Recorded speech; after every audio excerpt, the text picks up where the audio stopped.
How are you? Glad you're so excited to see me today. Alrighty. Good afternoon, everybody, and happy Monday.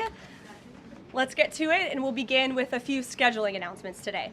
President Trump will be hosting the Canadian Prime Minister Mark Carney tomorrow for a working meeting here at the White House. On Thursday, the president will host his 8th cabinet meeting alongside his incredible team. Also on Thursday afternoon, President Trump will host the president of Finland, Alexander Stubb, for a working meeting here at the White House. The president also wanted me to relay his congratulations to Japan for electing their next prime minister, a highly respected person who also happens to be the first female to hold the position for our great ally. While President Trump continues to negotiate peace deals, meets with world leaders, and celebrates the 250th birthday of our United States Navy, as you saw he and the First Lady do just yesterday, Democrats, unfortunately, are continuing to play political games. And we are now in day 6 of the Democrat federal government shutdown.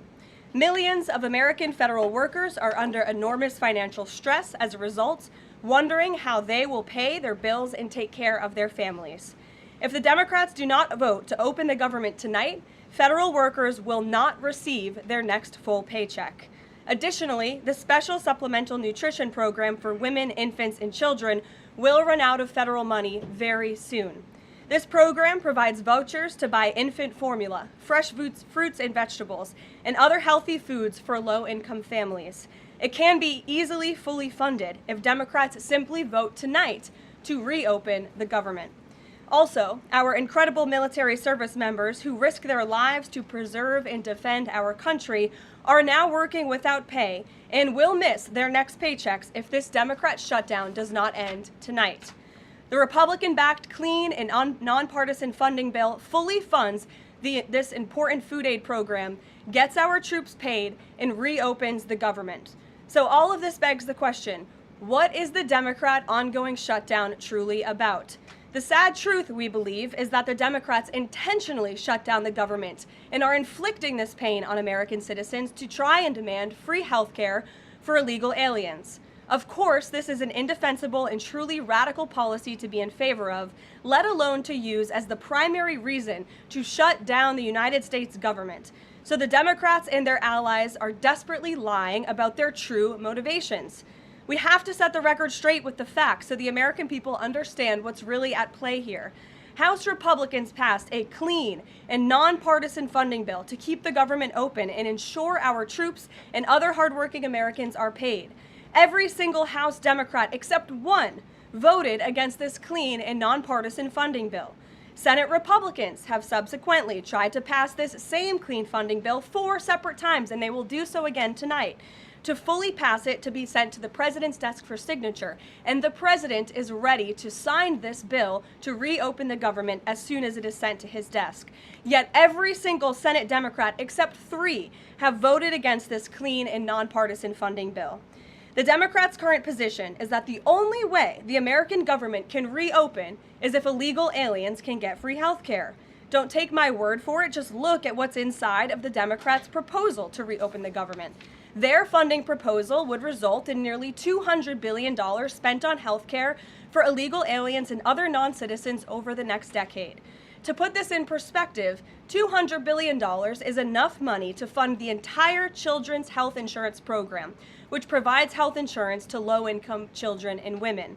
Under the Democrats' proposal, the millions of illegal aliens who improperly were granted asylum and paroled under the Biden administration would once again be allowed to receive Medicaid benefits. It does not end there. The Democrat proposal would also require Medicaid to pay more for emergency care provided to illegal aliens than it does for American patients who are disabled, elderly, or children. When someone shows you who they are, believe them. The Democrat Party has unfortunately closed our government, costing Americans their jobs, threatening our military readiness, harming our economy, and causing chaos, all to help the illegals who broke into our country. Instead of holding illegal aliens accountable and removing them from our country, which is what this administration is trying to do every day, the Democrats want to give them the free benefits paid for by the American taxpayer. Democrats in 2025 are for illegal aliens first and Americans last. This is the reality we are unfortunately facing right now in Washington, D.C. President Trump and Republicans will not give in to these radical demands. The president and Republicans have a sacred responsibility to serve and protect the interests of their constituents, the American people. That's why we are backing a clean and nonpartisan funding bill with no strings attached to reopen the government. Democrats should do what they did 13 separate times under Joe Biden and vote for this exact same type of funding bill.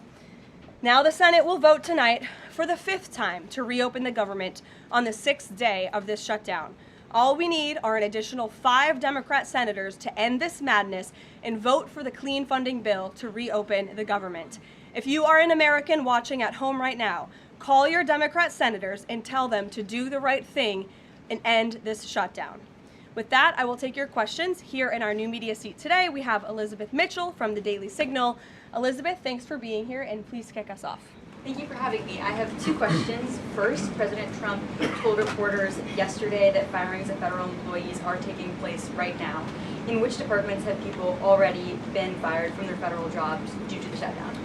The president was referring to the hundreds of thousands of federal workers who have been furloughed as a result of this federal government shutdown, both here at the White House and across the entire federal government. At agencies across the board, there are federal workers who are staying home. Many of them work in the White House. You know them.